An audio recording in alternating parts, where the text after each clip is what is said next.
Bueno, la idea era completar la clase de clubes y sociedades anónimas. Creo que este texto va un poquito más apuntado ahí.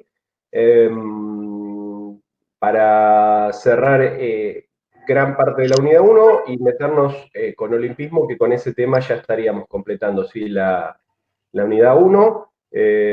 Vamos a ver si al menos podemos plantearlo el tema del olimpismo también en esta clase.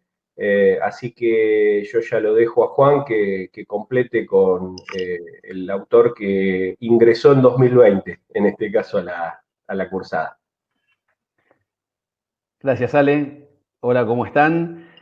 Bueno, así es, vamos a hablar hoy de este texto nuevo que hemos incorporado en este ciclo lectivo, que es un abogado, se llama Francisco Victoria Andreu, y en este texto lo que él desarrolla es básicamente un análisis legal, jurídico, de los clubes conformados tanto como sociedades anónimas deportivas y asociaciones civiles, a diferencia de los textos de la semana pasada, que eran más bien historiográficos y sociológicos. Este autor, sin dejar de hacer alguna mención histórica, porque para referirse a aspectos legales muchas veces hay que mencionar algún momento histórico, alguna década, algún siglo, se centra particularmente en analizar clubes de Europa y de América Latina que han adoptado el formato de las sociedades anónimas deportivas, las SAD, y algunos casos también que son paradigmáticos de asociaciones civiles. Él, cuando analiza la cuestión, va dejando en claro un aspecto que me parece que es central cuando se habla de asociaciones civiles y de sociedades anónimas deportivas. La gran diferencia, entre otras, cuando hablamos de clubes deportivos conformados o como asociaciones civiles, que es el caso de nuestro país, por una cuestión histórica, casi que de tradición histórica, los clubes en Argentina son asociaciones civiles. ¿Esto qué significa? Que son instituciones que no se constituyen, que no se conforman para en algún momento distribuir ganancias o dividendos entre sus socios, sino que la existencia de la institución tiene por objeto otras prestaciones, brindar otras prestaciones a sus socios, la posibilidad de utilizar las instalaciones sociales, la posibilidad de practicar deportes, sea de manera amateur, sea de manera federada, en otros casos, sin que la cuestión del lucro o de generar lucro esté ausente. Evidentemente, los clubes, como asociaciones civiles, generan algún lucro para poder sostenerse, solventarse. Cuando pagamos la cuota social de un club, el club está obteniendo un dinero, pero ese dinero, en definitiva, no va a ir a los bolsillos particulares de los socios, sino que va a quedar dentro de la institución y va a ser destinado para el sostenimiento de la misma, cuidado de instalaciones, pago de trabajadores, etcétera. Lo mismo ocurre cuando un club que actúa en una liga profesional, pensemos el caso de Superliga Argentina, un equipo de primera A, que vende un jugador a Europa por millones de dólares, genera un lucro, es decir, está generando una ganancia por la entrega de los derechos deportivos, económicos y federativos de ese jugador, recibe un dinero. Pero ese dinero va a quedar en las arcas del club, no va a ser distribuido en algún momento entre sus socios yendo a las cuentas bancarias que, por ejemplo, puedan tener sus socios. En el caso de la sociedad anónima deportiva, la constitución del club deportivo como sociedad anónima deportiva tiene la finalidad, sí, de que las ganancias que genere esa institución en algún momento vayan a sus socios, al menos una parte. Por eso es que vemos los niveles de inversión económica que hay en el mundo respecto de determinados clubes. Por eso vemos la aparición, por ejemplo, de jeques árabes o cataríes que van a Europa y compran la totalidad o una parte de un club inglés. Lo hacen para ganar dinero, así como pueden ser dueños de una empresa petrolera, de una empresa de compañía de aerolíneas, etcétera, etcétera. Digamos, hecha esta aclaración que muchas veces se confunde porque uno dice, el club como asociación civil no tiene fin de lucro. Claro que no tiene fin de lucro, por supuesto que no, lo cual no impide que el club genere recursos necesariamente para poder subsistir. Lo debe hacer al menos que reciba aportes o del Estado a modo de subsidio o de donaciones de terceros que desinteresadamente aportan ese dinero al club. Pero si no sucede esto, el club necesariamente debe de alguna manera generar recursos y eso no le quita el carácter de entidad sin fines de lucro. Este autor básicamente toma, como decía al comienzo de esta charla, los casos de los clubes de 4 ligas europeas. Al hablar de sociedades anónimas deportivas o de este fenómeno, él desarrolla la cuestión de los clubes deportivos en España, en Italia, en Francia y en Inglaterra. Supongo que toma estas 4 ligas porque son son 4 de las 5 ligas más importantes de Europa. No habla de Alemania, pero supongamos que Alemania debe ser la 5ª liga en importancia, o por lo menos el 5.º país en cuanto a importancia deportiva desde el punto de vista de clubes y de la competencia de clubes.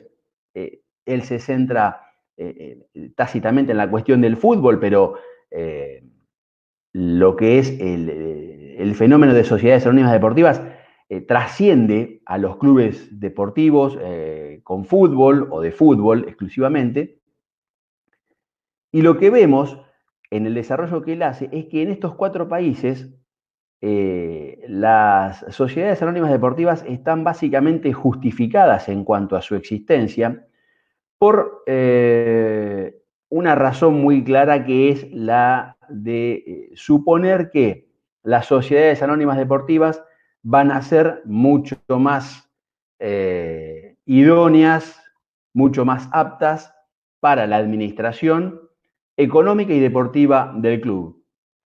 Esto es relativo porque, como él lo menciona, existen clarísimos ejemplos de instituciones que siguen siendo asociaciones civiles y que son exitosas desde lo deportivo y desde lo económico, si podemos utilizar también el término de éxito económico. Pero él explica básicamente que las sociedades anónimas deportivas en España, en Italia, en Francia y en Inglaterra existen porque en esos países las reglas jurídicas, las leyes de esos países imponen por distintas cuestiones que para tomar parte en competencias deportivas profesionales de cualquier disciplina deportiva, los clubes se conviertan en sociedades anónimas deportivas.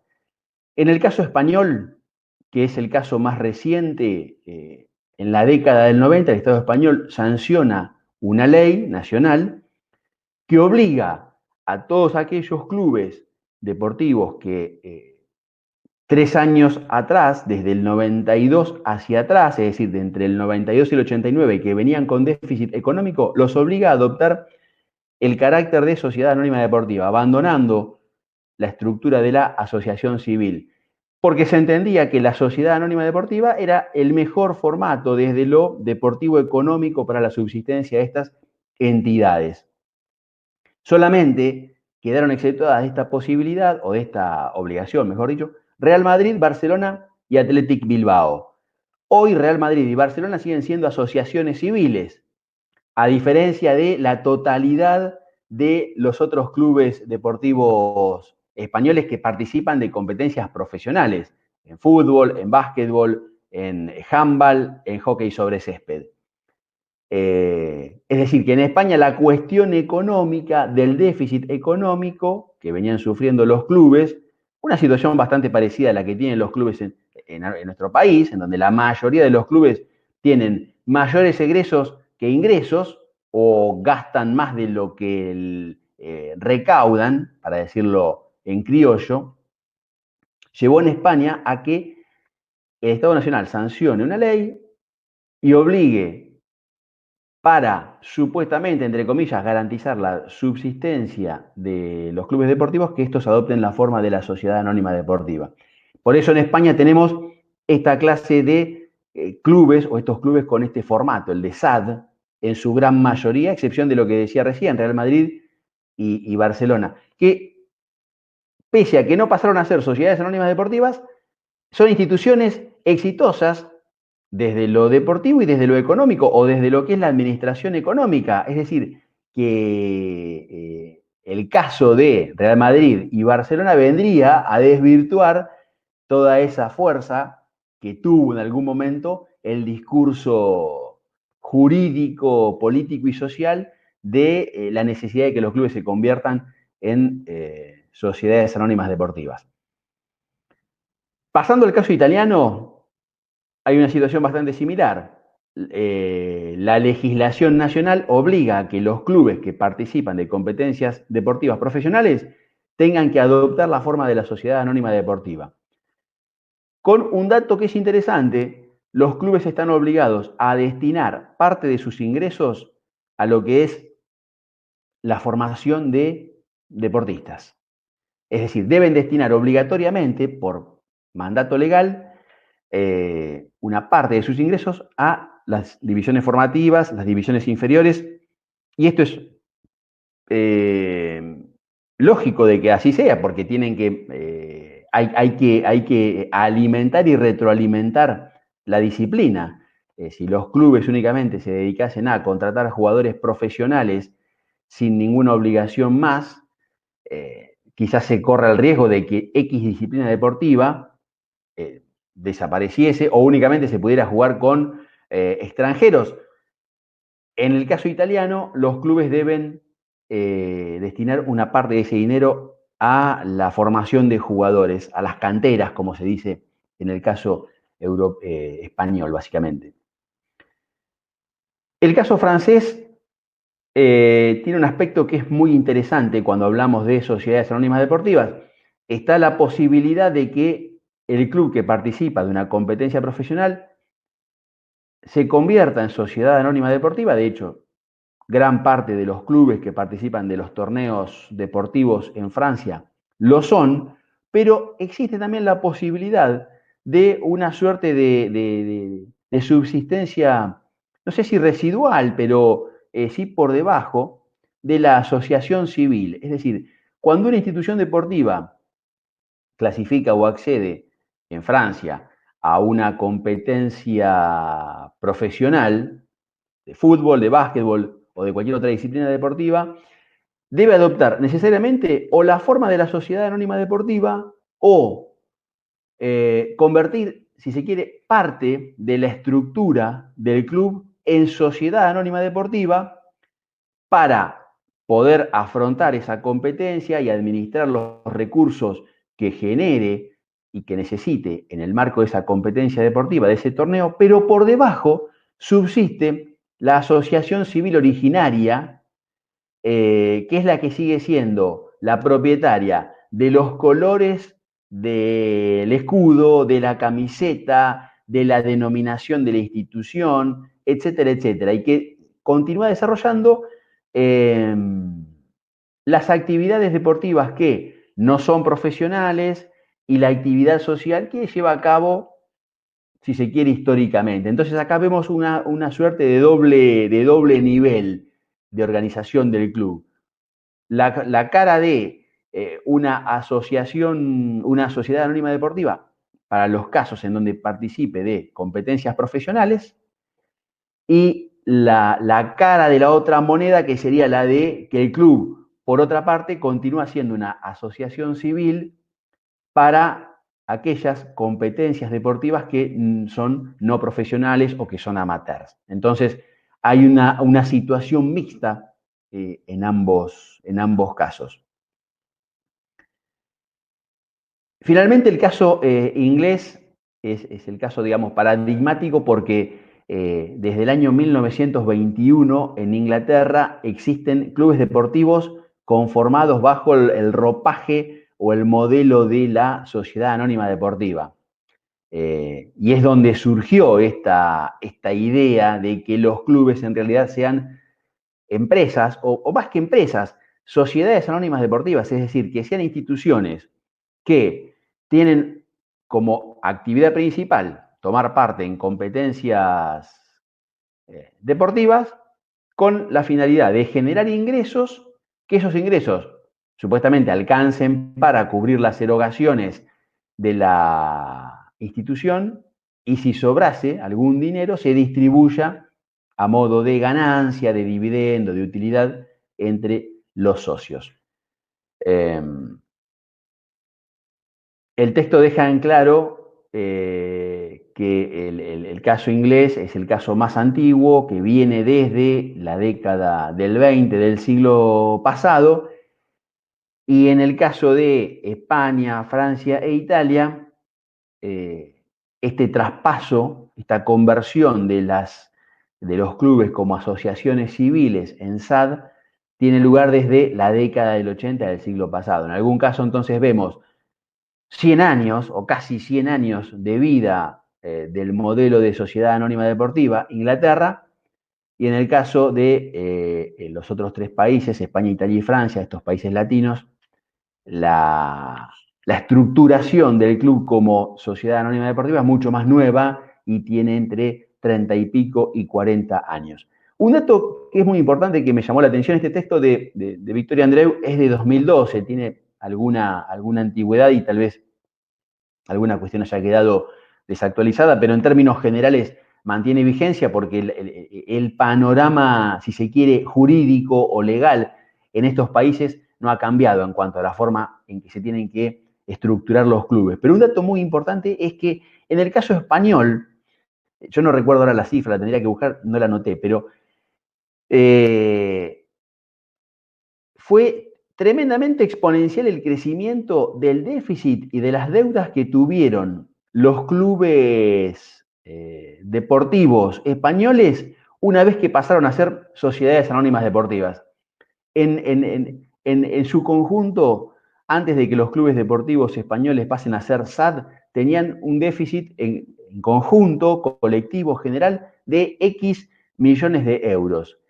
Y con el tiempo, desde la década del 90 a 2012, que es donde se edita este material, el crecimiento fue exponencial de ese déficit, con lo cual las sociedades anónimas deportivas dejaron en claro que no son el santo remedio que muchas veces se alega que es con relación a el saneamiento económico de los clubes, el saneamiento necesario al cual deben ser sometidos los clubes y que para ello deban ajustarse a las reglas de las sociedades anónimas deportivas. Con lo cual, es un dato importante porque muchas veces esa vorágine que la vemos en los medios de comunicación, que la vemos en textos, en internet y demás, respecto de los defensores de las sociedades anónimas, no permite ver algunas otras cuestiones que subyacen y que están presentes pero que quedan ocultas,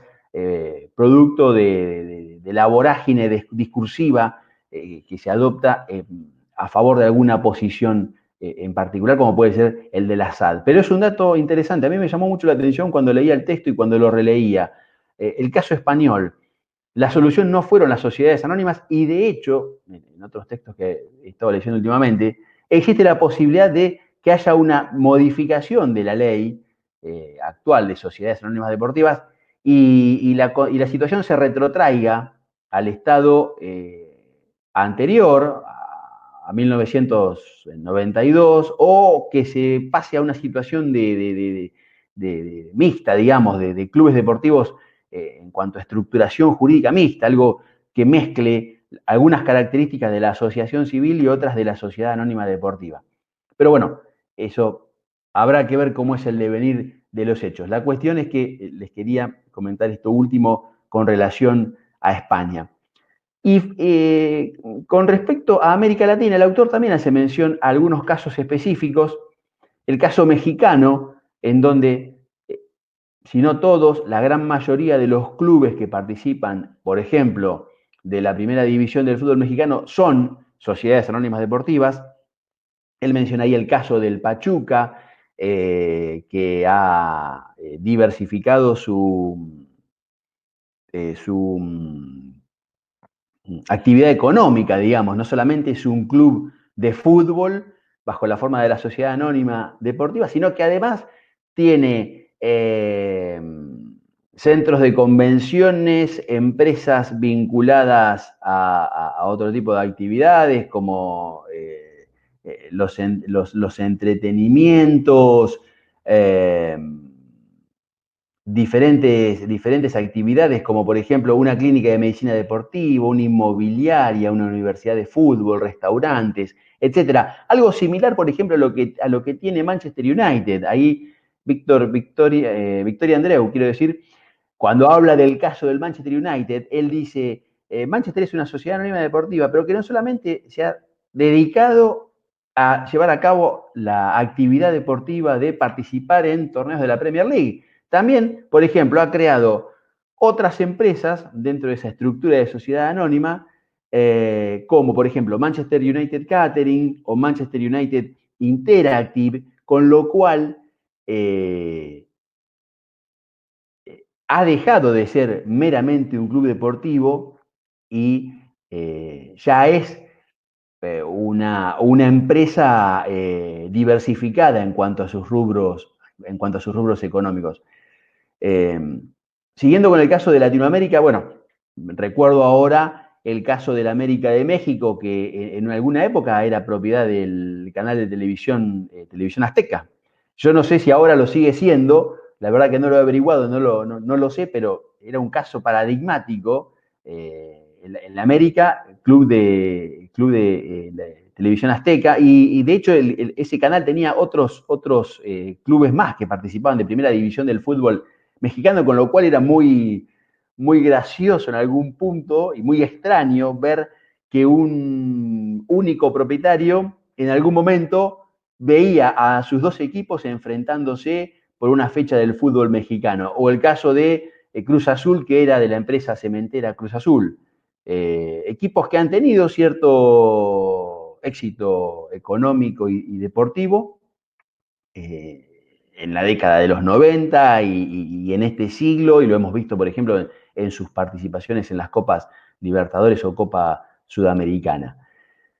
Para ir redondeando la cuestión de los ejemplos que hay en Latinoamérica, y después vamos a ir a las preguntas. El caso peruano también prevé la posibilidad de que los clubes sean sociedades anónimas deportivas. Allí coexisten sociedades anónimas deportivas y asociaciones civiles. Victoria Andreu da el ejemplo del Sporting Cristal como sociedad anónima deportiva. El Sporting Cristal es de la empresa, de la cervecera Cristal, y desde mucho tiempo. Yo recuerdo que ya en los 90 la cervecera era propietaria de este club. Y algo similar sucede en Colombia, en donde hay un sistema mixto y la ley colombiana permite que en competencias profesionales participen tanto los equipos constituidos como asociaciones civiles o sociedades anónimas deportivas.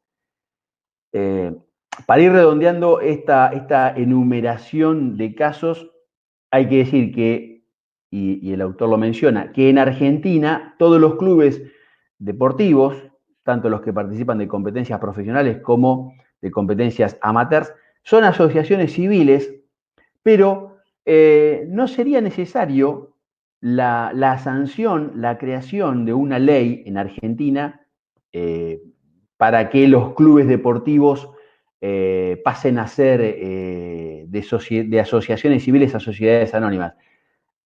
Es una cuestión medio técnica, pero lo digo sencillamente, la ley de sociedades comerciales, que es la que regula, por ejemplo, a las sociedades anónimas, tiene un artículo que dice que las personas jurídicas constituidas o conformadas bajo otro formato jurídico, por ejemplo el de asociación civil, podrían adoptar en cualquier momento de su vida institucional, el formato de la sociedad anónima, con lo cual se supone que River, Boca, Independiente, Racing, cualquier club que lo pretenda, en la asamblea de socios podría, con el voto de sus socios, resolver el cambio de formato de la institución y pasar de la asociación civil a una sociedad anónima, sin necesidad de que previamente el Congreso de la Nación haya tenido que legislar en la materia. Digo, crear una ley de sociedades anónimas deportivas o de sociedades anónimas específicas para la actividad deportiva.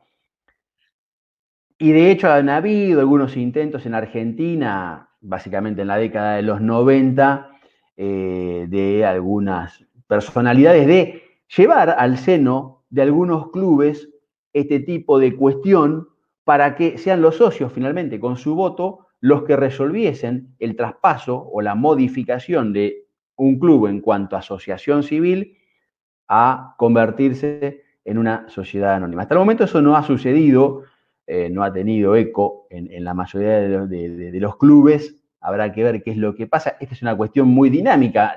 Siempre están las tensiones entre quienes desean que los clubes sean sociedades anónimas deportivas y asociaciones civiles, cada uno con sus razones, y que seguramente lo vamos a seguir viendo por las décadas de las décadas. Así que esta cuestión va a ser siempre candente y en algún momento con mayor o menor presencia mediática, pero si uno hiciese una suerte de encuesta en lo que es la dirigencia deportiva y en lo que es el mundo de aquellas personas que hoy no son dirigentes deportivos, pero que estarían interesados en serlos, nos van a decir cuáles son sus posiciones seguramente y es un aspecto de la realidad deportiva institucional que no va a detenerse en cuanto a generación de noticias. Antes de la pregunta que hace Sol, cierro el tema con alguna conclusión que hace el autor. El autor, en definitiva, lo que sostiene es que ambos formatos, o que no existe el formato legal, no hay un formato legal mágico, no hay un modelo mágico para resolver las cuestiones económicas, de déficit económico y en algunos casos de déficit deportivo de los clubes deportivos justamente. Porque la idea que en algún momento se instaló es que la SAD, la Sociedad Anónima Deportiva, no solamente va a permitir un mejor manejo desde lo económico del club, sino que además va a traer aparejado el resultado exitoso desde lo deportivo.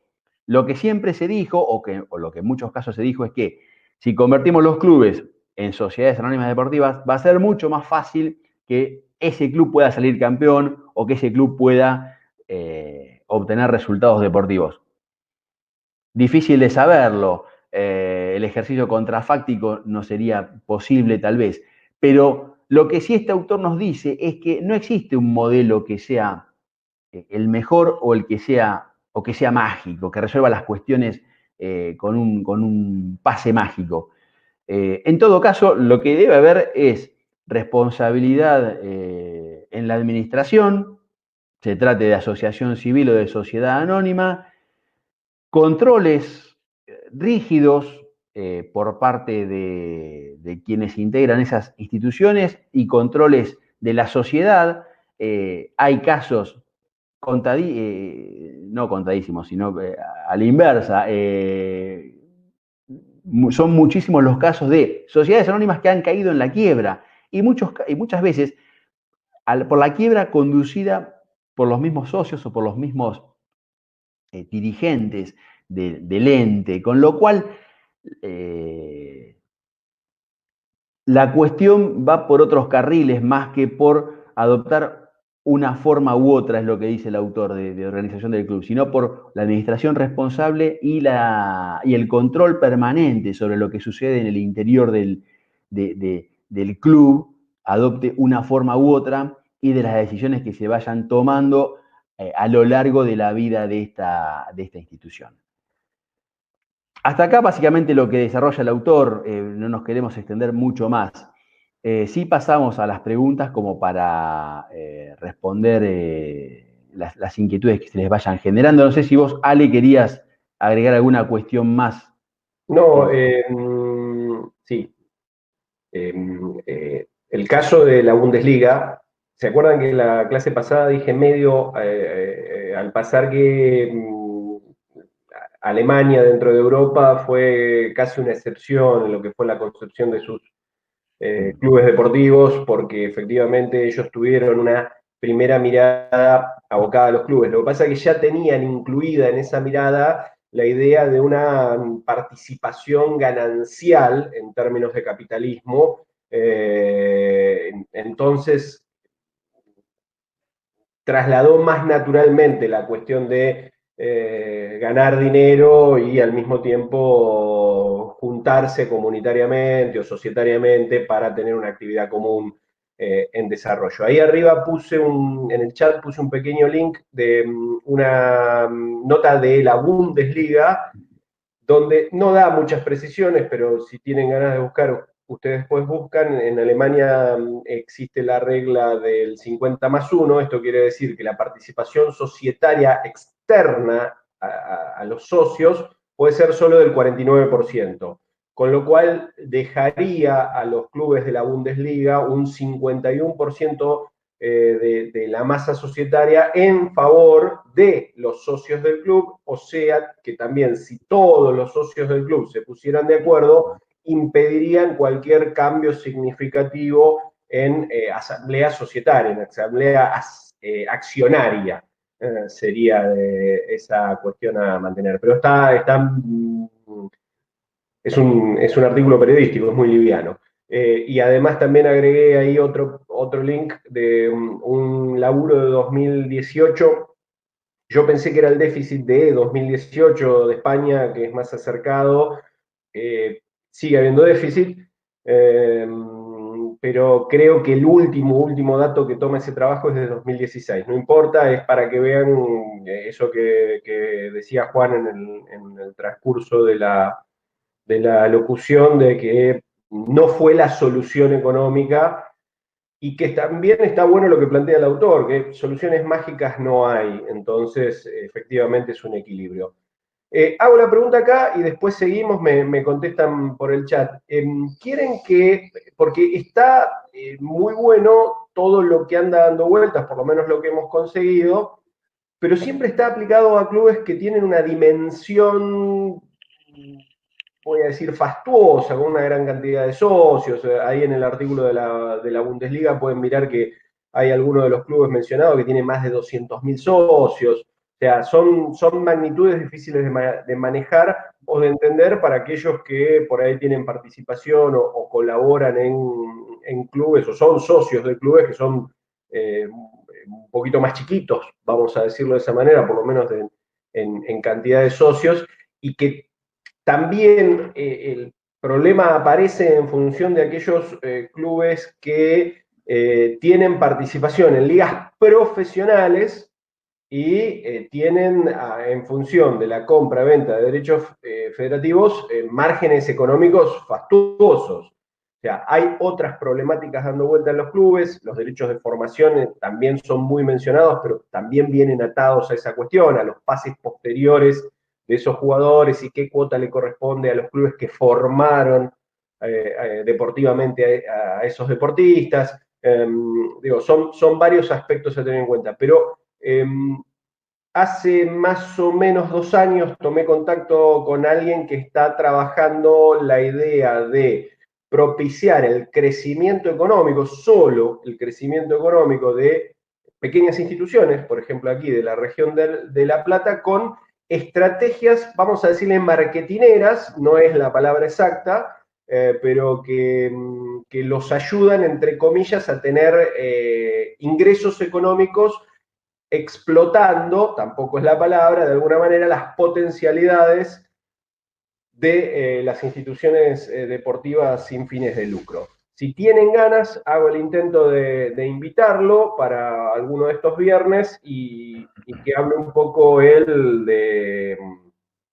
Eh, me había dicho una palabra que estaba muy buena, yo soy terrible con eso, como el micromarketing o algo así, así que bueno, esa es la idea. Si tienen ganas, podemos intentar, la verdad no sé qué hace los viernes en la mañana, o si tiene ganas de hablar para nosotros cuatro. Eh, pero bueno, está bueno como idea para que escuchen a alguien que no es un docente universitario y que no tiene una participación por ahí activa en la toma de decisiones en un club, o sea, en este caso. Sol, sí, los clubes de la Liga Amateur Platense. O sea, la idea es cómo ganan guita pequeños clubes, o cómo ganan guita, cómo pueden generar recursos con lo que tienen y al mismo tiempo hacer que el crecimiento sea institucional, no societario económico, no convertirlos en sociedades. Yo creo que en el trasfondo igual todos los que piensan eso también están pensando de que hay una realidad económica que va por un lado y una realidad de entidades sin fines de lucro que va por otro lado. Eh, bueno, ese es un punto. El otro punto no lo desarrollamos, pero sí también es lógico entenderlo que en los márgenes económicos que se maneja hoy, sobre todo en el fútbol profesional, pero podría ser aplicado a otros deportes también, eh, hay que entender que un club puede quebrar, lo estamos viviendo en estos momentos en función del COVID-19, porque tiene empleados que son carísimos, o sea, pero no son los tipos de mantenimiento, o sea, no son los afiliados a OTEDIC, no son los administrativos, no son los que le dan vida también a las instituciones fuera de los socios, pero son empleados, obtienen una ganancia económica por la tarea que prestan, y pueden quebrar por lo que son los sueldos de sus jugadores profesionales. Entonces, bueno, son todas cuestiones a analizar y a tener en cuenta. Yo freno ahí porque no quiero decir mucho más de esto. Había una pregunta de Sol por ahí dando vuelta. Sí, en realidad mi pregunta es más, bueno, el autor es abogado, creo, ¿no? El autor que estabas hablando, Juan. Mi pregunta es más tipo sociológica, antropológica. No sé si hay una respuesta o hay investigaciones sociales acerca de cuál fue el impacto de los socios, si estaban de acuerdo o no con esta transición a la sociedad anónima. Aquí en Argentina sí lo hay, bueno, en los 90 lo vimos y ha salido un montón de artículos, pero no sé qué habrá pasado en Europa o en un país como México, que es bien latino, digamos, y que tiene una pasión por el fútbol bastante marcada, no sé qué habrá pasado con esa transición, ¿no?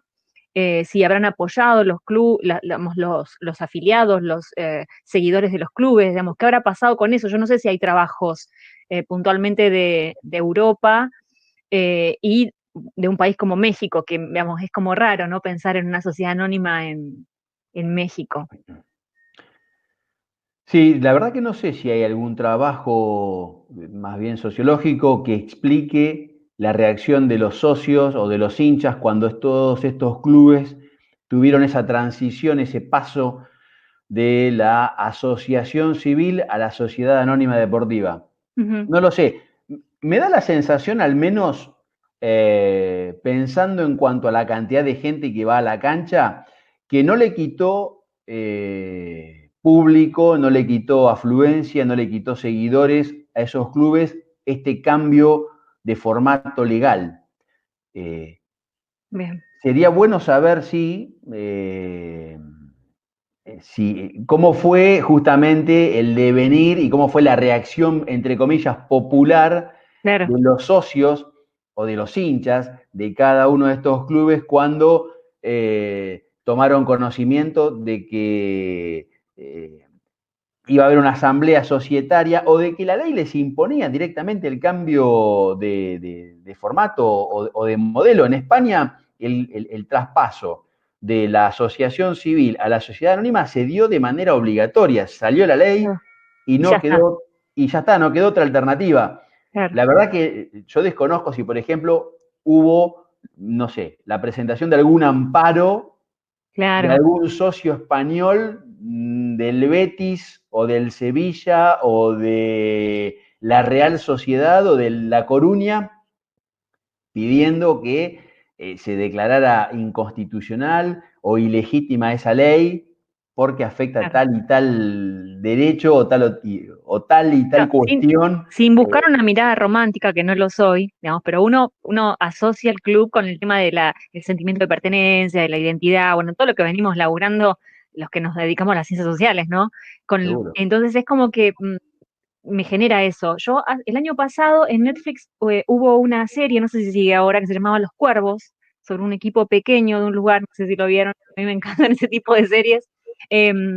Y ahí se mostraba mucho, digamos, qué es lo que pasaba con el manejo económico, ¿no? Qué es lo que genera tanto conflicto en esta idea del club o la sociedad anónima. Pero bueno, es un tema interesante para investigar, si es que no lo hay. Hay trabajos de la UBA, del Instituto Gino Germani, que hacen algunos planteos de lo que fue la conflictividad de la década del 90 y de la discusión en Argentina. Claro. Yo no me acuerdo ahora los autores, pero hay una recopilación de alabarces que algo tiene. Eso lo leí yo en Sociología del Estado, del Deporte. Rodrigo Dascal nos dio algo de eso. Yo te iba a decir eso. Rodrigo, Rodrigo ha trabajado mucho de eso. Que no sé si sigue clase en la facultad, sí. Era uno de los que había arrancado esa línea, y algunos otros docentes iniciales de Sociología del Deporte de la Facu estaban laburando eso. Lo mío es una pregunta de hincha, porque yo sé que lo que estamos viendo ahora son las estructuras y las diferencias, y está muy bien que lo hagamos, pero bueno, uno siempre anda con el bichito de la curiosidad ahí viendo cuál es el impacto sociocultural, ¿no? Cosa, porque yo lo digo de manera violenta y hay gente que se enoja. A nadie le importa lo que piensen los seguidores. O sea, y de hecho lo marqué un poquito en la clase pasada de lo que sería la diferencia de ser hincha de a ser socio de. Claro, y después lo que son las participaciones en asambleas también son marcadas. Y lo dijo Juan en la clase. Toda decisión que se tome, al menos en Argentina, tiene que ser refrendada por la asamblea de socios. Claro. O sea, cualquier decisión, cualquier situación significativa, como de hecho también la asamblea de socios debe aprobar los balances anuales. Y después también sabemos las historias que se arman en las asambleas de socios, lo que es la participación de los grupos violentos, a veces para permitir o impedir que se trate algo en asamblea. Digo, hay muchas cosas a tener en cuenta. Las votaciones extrañas. A mí no me resulta extraña una votación movida por el dinero. Por eso marcaba el caso de la Bundesliga, porque es muy importante que para cualquier modificación vos necesitarías que la totalidad de los socios de esa institución le negara la posibilidad accionaria de movimiento económico al otro 49%. Ya con que el otro 49%, vamos a suponer que fuera un jeque árabe o alguna de estas personas fuera un solo accionista, puede ser que no, que sean varios, pero generalmente tienden a ponerse de acuerdo más fácil porque lo importante es el dinero y no la decisión que se está tomando. O sea, le simplifica el camino, si lo queremos decir de una manera, el hecho de que lo más importante sea el beneficio económico. Digo, que poner de acuerdo la totalidad de las voluntades del otro lado para hacer algo en común. Y si eso se diera, digo, seguimos en el filo de la navaja de que alguien diga, bueno, che, yo tengo guita, si necesito voluntades las compro. El sábado pasado en el programa charlamos con Agustín Pichón y se hizo la elección de World Rugby. Lo traigo porque probablemente algo de eso después, como es uno de los 5 deportes que tenemos también en el año, en el programa. World Rugby sería la FIFA de... Bueno, ya lo hicieron en el trabajo, así que no, no tengo que explicar mucho. Él contaba, entre comillas, para la elección de World Rugby, del voto de la mayoría de las uniones africanas. Yo no voy a ahondar mucho, pero la mayoría de los casos de corrupción de las superestructuras deportivas están dadas en la compra de los votos de los delegados o integrantes de comités africanos, asiáticos y latinoamericanos. Digo, el poderoso económicamente usa lo que tiene, que es guita, ¿no? En su beneficio. Digo, no me gusta trazar paralelismos sin mucha explicación, pero es más o menos lo que decíamos la clase pasada de algunas situaciones. Pero imagina, claro, bueno, Qatar está, dice Alexis Qatar, en Qatar está en el ojo de la tormenta, pero tuvieron que renunciar presidentes de Comité Olímpico, tuvieron que renunciar presidentes de FIFA, digo, Grondona es el eterno acusado de actos de compra de votos en el tercer mundo, en el fútbol asociado. Digo, esta situación, piénsenlo en otro plano. Repito, es un laboratorio, no le den mucha bolilla a la brutalidad que voy a decir. Impuesto a la riqueza. Lo paga el 0,08% de los argentinos según el monto establecido. Pero claro, es una cantidad de guita fastuosa. Imagínense que esos mismos ricos decidieran que con esa cantidad de guita arman un ejército y toman el poder.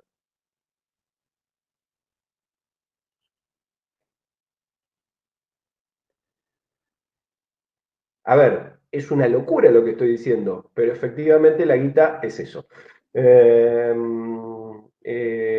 No sé, Juan, o querés meter algo más sobre la idea de global de los textos. No, creo que están. Si los chicos tienen alguna consulta, la podemos, alguna pregunta, la podemos desarrollar, pero me parece que lo que hemos dicho hasta acá es suficiente. No sé, Alexis y Sol, si tienen alguna preguntita más. Si no, pasamos a lo que sigue.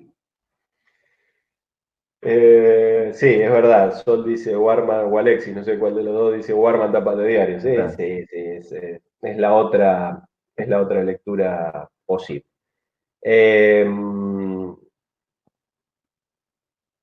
La idea es, si no quieren repasar nada de los textos, quieren que avancemos un poquito, apenas, puedo introducir la temática. El trabajo práctico de olimpismo no está diseñado todavía, está la idea, pero no está el diseño, así que no se preocupen por eso ahora.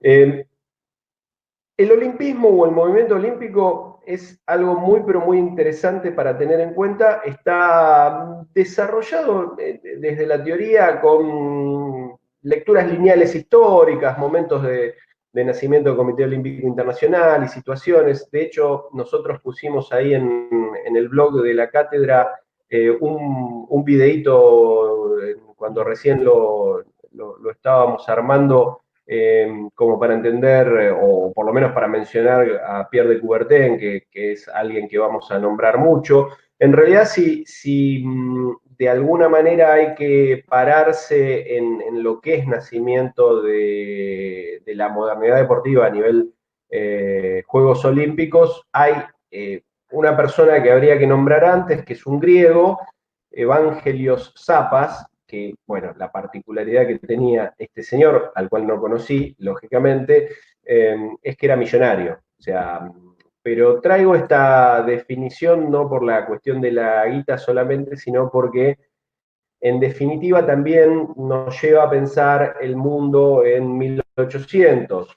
Los intentos, el formativo del Comité Olímpico Internacional es de fines de 1800, es de 1894, si no estoy equivocado, y tiene esa situación de la idea de recuperar de alguna manera la tradicionalidad de los juegos clásicos griegos en un evento mundial. digo, para tener en cuenta, es seguir pensando ese mundo, desarrollo del capitalismo, pero las primeras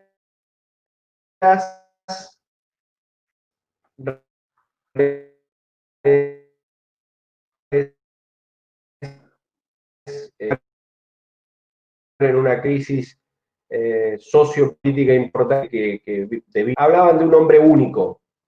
Sí, se corta. Sí, sí, sí. De hecho, ahora ni a Alexis ni a Sol los vemos, pero puede ser mi máquina. Sí, es la tuya, Ale, porque yo los veo a los Bueno, chicos. ¿escuchan?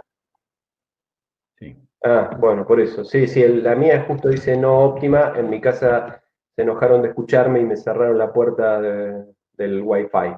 Eh, pero bueno, hagamos una cosa, cortémoslo acá para no complicarlo mucho y el viernes que viene avanzamos. El viernes que viene avanzamos, espero que esté mejor la conectividad.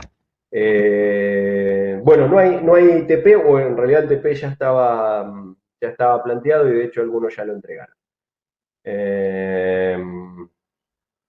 Sí, sí, sí, sí, redondeémoslo acá, así nos quedamos tranquilos. Pero bueno, no perder nunca de vista eso, el momento histórico, las primeras reuniones mundiales importantes, hubo una en Francia, en París, que fue fastuosa y de alguna manera ahí el señor de Coubertin, que lógicamente como indica su nombre venía de la realeza francesa, decidió que tenía que juntar personas del mundo para recuperar la mística del clasicismo griego y el Juego Olímpico. Hay, repito, pasos previos, el de Zapas, que es de 1859, desordenado, con apoyo del gobierno griego. Hay otros intentos que se hicieron también más cerca de finales de siglo, incluso con pruebas deportivas realizadas, si mal no recuerdo, en ese caso solo de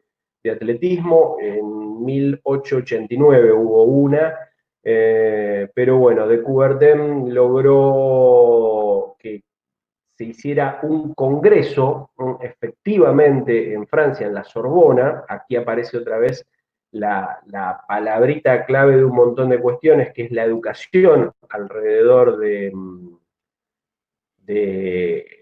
la función del deporte y juntó algunos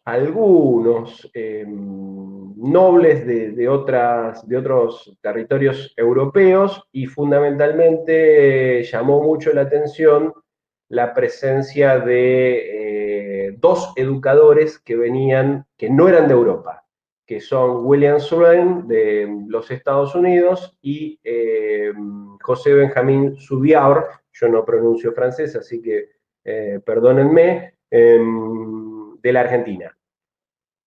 Marco, realeza y gente formada en la educación. Y Coubertin de alguna manera también juntaba las dos cosas porque era un pedagogo, además de ser de la realeza francesa. A ver, ¿qué es lo que no había? Para que sea claro y contundente, voces de las colonias, tanto Estados Unidos como Argentina en ese momento ya eran territorios independientes, las colonias estaban representadas por el centralismo. Con esto marco la cuestión racial, que en eso hay un primer emparejamiento a lo que fue el clasicismo de Grecia, o sea, solo los hombres libres griegos eran los que podían participar, y después de alguna manera entraron algunas otras nacionalidades, pero casi siempre en la idea de ciudades-estados griegas. Y la otra, muy, pero muy fuerte, que había ausencia de la mujer. ¿Sí? Lisa y llanamente no era algo para tener en consideración ni en los procesos formativos, ni siquiera en el desarrollo de la idea. Por eso, claro, bueno, sí, en definitiva, la idea madre estaba muy relacionada a las ideas de nacimiento de la construcción de la República, de igualdad, fraternidad y libertad, de los liberales, de los verdaderos liberales europeos. Pero lo remarco porque hoy sería una discusión lisa y llana, y he escuchado muchísimo sobre la misoginia de Coubertin. Primero que no hay manera de comprobarlo, y la otra es no entender el momento histórico. O sea, que sin lugar a dudas el tipo defendía eso porque creía en eso, pero además el tiempo histórico era lo único que le mostraba. Afortunadamente, el paso del tiempo ha logrado que de alguna manera lo que perdure, claro, lo que perdure sea la idea positivista, vamos a decirlo de esa manera, o positiva, en todo caso, si lo queremos llevar a lo más básico, de crear a partir del deporte una comunidad internacional más fuerte. Esos valores, los valores iniciales de Coubertin, siguen funcionando en cada una de las instancias del Comité Olímpico Internacional. Te la siguen metiendo, pero por ejemplo, entendamos también esa idea del liberalismo inicial de no política de estados, o sea, los comités olímpicos no representan a los países, representan a las comunidades deportivas de territorios determinados, y entramos otra vez en esa discusión que creo mencioné al pasar en alguna clase de hay más comités olímpicos internacionales o comités olímpicos nacionales en el Comité Olímpico Internacional que países en la Organización de las Naciones Unidas, por ejemplo.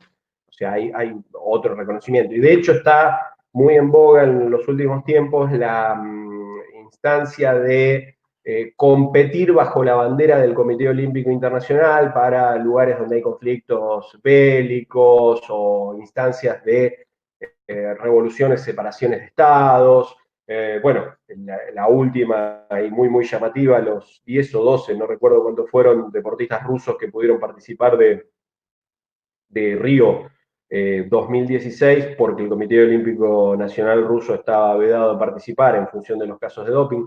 Hay muchas cosas muy interesantes, pero en esto remarco la idea de Comité Olímpico para que desarrollemos, sí, la clase que viene, movimiento olímpico y programa olímpico, que son dos estamentos, vamos a decirle de esa manera, que son lo que después le terminan de dar forma a lo que conocemos mediáticamente, y yo, por ejemplo, le pongo toda mi vida y todo mi corazón, que cada 4 años se disputa la justa olímpica, el juego olímpico, que fue de alguna manera lo que quería Coubertin que existiera para unir a los hombres. Él hablaba mucho de los hombres, repito, que fuera un mundo de paz, y que todos fuéramos uno. La idea de hombre universal aparece ahí, de un hombre que fuese el centro del universo. Después también la posmodernidad de alguna manera lo bajó y habló de globalidad.